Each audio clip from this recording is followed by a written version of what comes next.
अस्सलामु अलैकुम वरहमतुल्लाहि वबरकातुहू नहमदुहु व नुसल्ली अला रसूलिहिल करीम अम्मा बअद फ़अऊज़ु बिल्लाहि मिनश शैतानिर रजीम बिस्मिल्लाहिर रहमानिर रहीम इक़रा बिस्मि रब्बिकल्लज़ी ख़लक़ व क़ाला अल्लाहु तआला फ़ी मक़ामिन आख़र अल यौम अकमलतु लकुम दीनकुम व अतममतु अलैकुम निअमती व रज़ीतु लकुमुल इस्लाम दीना।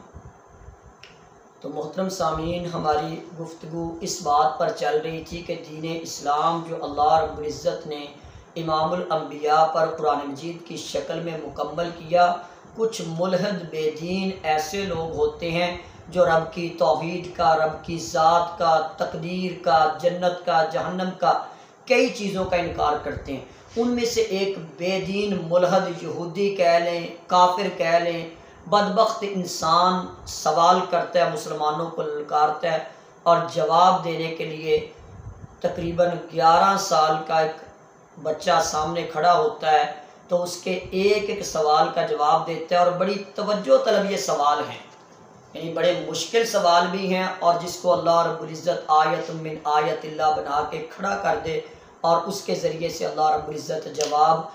तो इस पर पहला सवाल ये था कि अल्लाह से पहले क्या था और उसे किसने पैदा किया।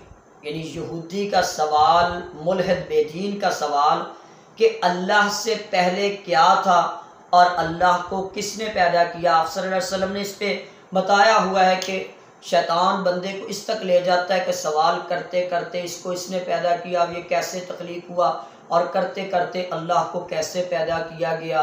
तो इस पर आउज़ बिल्लाह पढ़ें, अल्लाह पर ईमान लाएं, माफ़ी मांगें। लेकिन चूँकि काफिर मुल्हद बेदीन जो दीन को मानता ही नहीं है, वो तो अकली उसकी तरह का जवाब दिया जाएगा, फिर ही उसका रद्द हो सकता है। तो उस बच्चे ने कहा अपने सवाल को दोहराओ कि मैं आपके जवाब दूंगा। कहने लगा आपके बड़े बड़े मुनाज़िर, बड़े बड़े मौलवी मेरे सामने टिकते नहीं है और तू 11 साल का बच्चा मेरे सामने आ गया है कि जी मैं जवाब दूंगा। सवाल उसने दोहराया कि अल्लाह से पहले क्या था और उसे किसने पैदा किया। इस बच्चे ने, 11 साल के बच्चे ने, जिसको अल्लाह ने अपनी तौहीद के लिए, दीन की आज़मत के लिए खड़ा किया, इसने कहा जी आप 10 से उल्टी गिनती गिने, 10, 9, 8, 7, 6, 5, 4, 3, 2, 1। तो जब ये गिनना शुरू होता है, 1 पे आता है, वहाँ आके रुक जाता है। उसका जी फिर गिने दोबारा, फिर गिनता है, 1 पे आकर रुक जाता है। तो फिर गिनो दोबारा, फिर 1 पे आकर रुक जाता है। कहते आगे चलो, इससे आगे चलो, 1 से आगे चलो। जी 1 से आगे क्या होता है, 1 से आगे तो 0 ही होता है। तो वो कहने लगा मेरे सवाल का जो तूने सवाल किया उसका जवाब भी यही है कि कुल हुवल्लाहु अहद अल्लाहु समद, एक ज़ात अल्लाह की ही है, कुल कायनात को बनाने वाली खालिक अल्लाह ही है, रब्बुल आलमीन है, कि तन्हा वाहिद एक ही है, बाकी पूरी कायनात को अल्लाह ने जोड़ा जोड़ा पैदा किया है। 1 से पीछे 0 ही होता है। हाबितत आमालुहुम, जो एक पर ईमान नहीं लाता उसके सारे अमल ज़ाया, सारे सवाल ज़ाया, वो बिल्कुल ज़ाया है, उसका दीन से कोई ताल्लुक़ नहीं है। तो 1 से आगे कुछ नहीं होता है। तो इसी तरह कुल हुवल्लाहु अहद, अल्लाह एक ही है। तो उसने कहा जी अपना दूसरा सवाल पेश करो कि दूसरा सवाल क्या है। उसने दूसरा सवाल किया कि तुम कहते हो ऐ मुसलमानों के खुदा तुम्हारे तमाम आमाल को देखता है, अल्लाह तुम्हारे तमाम आमाल को देखता है। तो सवाल करते हैं कि उसका मुंह किस तरफ है, रब्बुल आलमीन का मुंह किस तरफ है। जब पूरी कायनात में पहले इंसानों के अमल को हर वक्त देख रहा है, तो पूरी कायनात किस किस तरह फैली हुई है, तो वो अल्लाह कैसे, उसका मुंह किस तरफ है जब हर एक को देखता है। तो इस 11 साल बच्चे ने कहा जी गुप अंधेरा हो, आप कमरे में चले जाएं, वहाँ पे एक लाइट जलाएं, एक आप शम्मा रोशन करके रखें, एक दिया जलाएं वहाँ पे, और उसको दरमियान में रख दें और मुझे बताना कि उसका मुंह किस तरफ है, उस लाइट का मुंह किस तरफ है, उस रोशनी का मुंह किस तरफ है। तो ज़ाहिरी सी बात है कि हर तरफ ही है। तो कहा जब ये एक छोटी सी रोशनी अंधेरे में है और उसका मुंह उसका हर तरफ है, तो अल्लाह नूर समावाति वल अर्ज़, के ज़मीन व आसमान की कुल तख्लीक अल्लाह का नूर है। यानी अल्लाह रब्बुल इज़्ज़त ने ही इसको तख्लीक किया, और इसको देखने के लिए अल्लाह ने आँख का नूर दिया, इसको देखने के लिए दिल का नूर दिया, इसको देखने के लिए लाइट का नूर दिया कि जिस चीज़ पे लाइट पड़ेगी अंधेरे में हमारी आंख देख सकेगी। तो गोया कि अल्लाह रब्बुल इज़्ज़त वो नूर है जो हर जगह पे, जिसकी रोशनी का जो है सिलसिला हर जगह ही है। उसने कहा जी अपना तीसरा सवाल करो। तो वो तीसरा सवाल करता है कि अल्लाह रब्बुल इज़्ज़त के जिस्म की साख्त क्या है?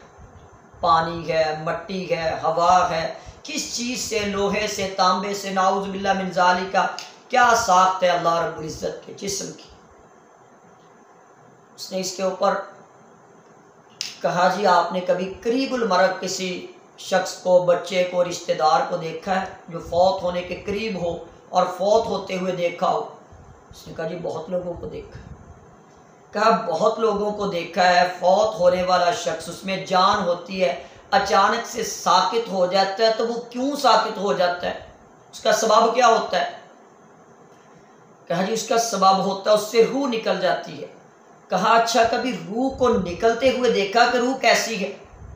तो बड़ी बारीक और लतीफ़ किस्म की चीज़ है।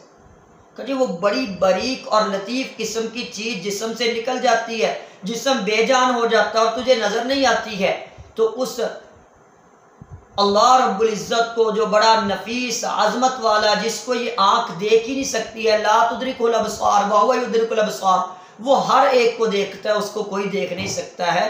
तो एक रूह को तो तू देख नहीं सकता, अपनी अकल को तो तू देख नहीं सकता, और रब्बुल आलमीन को इस आँख के साथ देखने की बातें करता है। तो बड़े ही प्यारे जवाब ये आज की इस नशिस्त में हमने 3 जवाब पेश किए, 3 सवालों के जवाब कि अल्लाह रब्बुल इज़्ज़त से पहले क्या था या अल्लाह को किसने पैदा किया। एक से पहले कुछ नहीं होता, एक से आगे सब कुछ होता है। और दूसरा सवाल था कि अल्लाह रब्बुल इज़्ज़त का मुँह किस तरफ है? तो अल्लाह रब्बुल इज़्ज़त, अल्लाह नूर है, तो हर तरफ ही वलिल्लाहिल मशरिक़ वल मग़रिब, हर तरफ ही उसकी कुदरत है, उसका इल्म है जो उसके शान शान है। और इसी तरह अल्लाह रब्बुल इज़्ज़त दुनिया में इस आँख से नहीं देख सकते हैं, उसकी बनाई हुई अकल नहीं हम देख सकते, रूह नहीं देख सकते, उस ज़ात को दुनिया में क्या देखना है। बड़े प्यारे इस 11 साला बच्चे ने जवाब दिए और लाजवाब करके मुल्हद बेदीन को रख दिया। इंशाअल्लाह आइंदा की नशिस्त में कुछ और सवालात पर भी इस पर तज़किरा किया जाए।